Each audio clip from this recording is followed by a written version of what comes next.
le rap est d'origine jamaïcaine. Oui, l'ancêtre du rap, c'est ce qu'on appelle le toasting.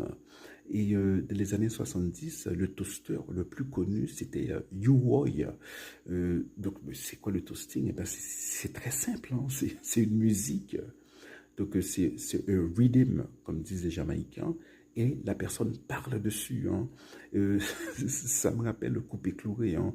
La partie prêchée, le coupé chloré dit qu'il prêche, donc il parle sur de la musique. Le coupé chloré, c'est plus que ça, hein. C'est aussi un musicien, il chante, etc. Mais c'est aussi c'est la partie prêchée qui est le plus succulent, hein, de la musique de coupé chloré. Mais voilà, donc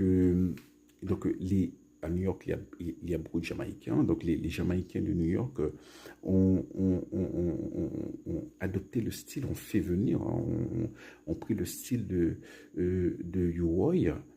Et ensuite, bon voilà, il y a eu des Américains noirs, il y a eu des anglophones, d'autres Antillais anglophones, de Grenade, de Trinidad, etc., euh, qui ont, qui ont, qui ont, qui ont participé à forger ce genre musical.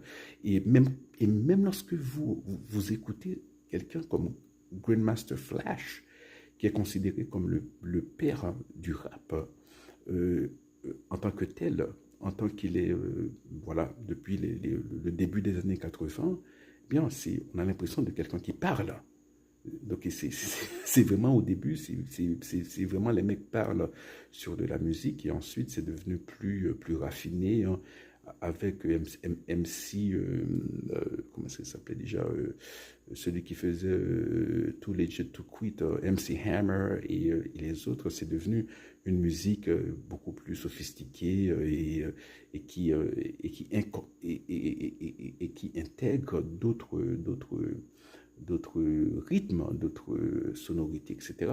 Mais au départ, hein, voilà, c'est ça, hein, le grand-père du rap, c'est vraiment U-Roy, hein, c'est ce qu'on appelle le toasting, hein, ce qu'on appelait le toasting, hein. Et ensuite, bon, c'est devenu une musique proprement américaine, hein. Mais, voilà.